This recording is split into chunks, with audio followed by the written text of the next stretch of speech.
What is up, guys? It's Jacob from Quad Hunting, and we are here to talk about the Lions game coming up against the Tennessee Titans.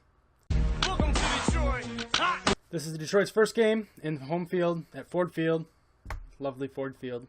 They played the Colts last week and beat the Colts.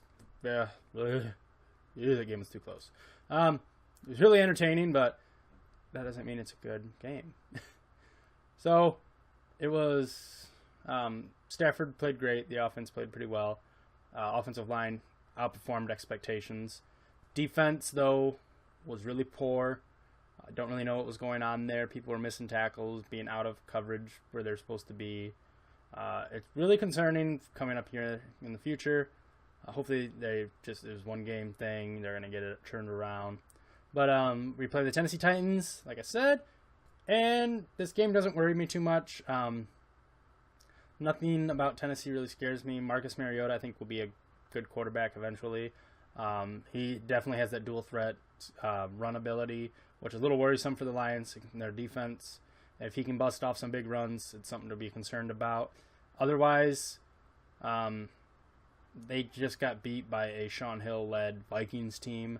If that shouldn't have happened. They did a great job limiting Adrian Peterson.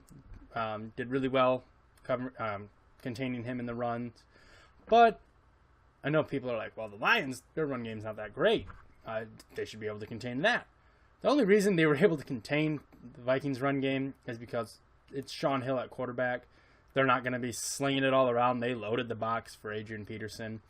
They can't do that, the Lions, because they load the box against Theo Riddick or Amir Abdullah. We're going deep, and we're going to hit any of our any of our good receivers we have. The Golden Tates, the Anquan Boldens, Eric Ebrons, Theo Riddicks, and Abdullah's in the run game, or Marvin Jones. We'll hit one of those guys, and they won't be able to just stack against the run. And they can't just play back in coverage now, because the run game proved last week that we can do a little bit. So they have to play more of a two-dimensional defense. I don't know how well that'll work. They played a really great one-dimensional defense last week. So it'll be interesting to at least see the game. I'm predicting a pretty easy Lions win. I don't think it'll be as close as last week's game against the Colts were. But I'm seeing I'm going to say a 32-14 win. That's how much I'm confident about this game. And it's not that I'm just super confident. It's a lot of analysts are going this way too, predicting the Lions to win. If Stafford continues from last week, it's going to be a great season for him. He could beat his personal records from 2011. So, yeah, it's another short video for the Lions preview because there's not really much more to talk about. It's week 2. I mean, you can't really take too much away from week 1's. Can't read too much into it. So, I'm still predicting the Lions win. The Titans, they don't really scare me. We play them once every 4 years.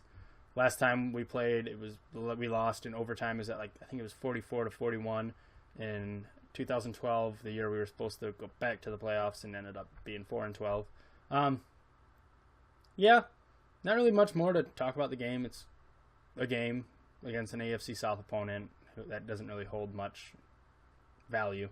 So yeah, freaking Lions win 31-14, and I'll be there right after the game for the review show for talking about the game that happened. We're talking about what happened during the game and all that good stuff. So I will see you guys then. Bye.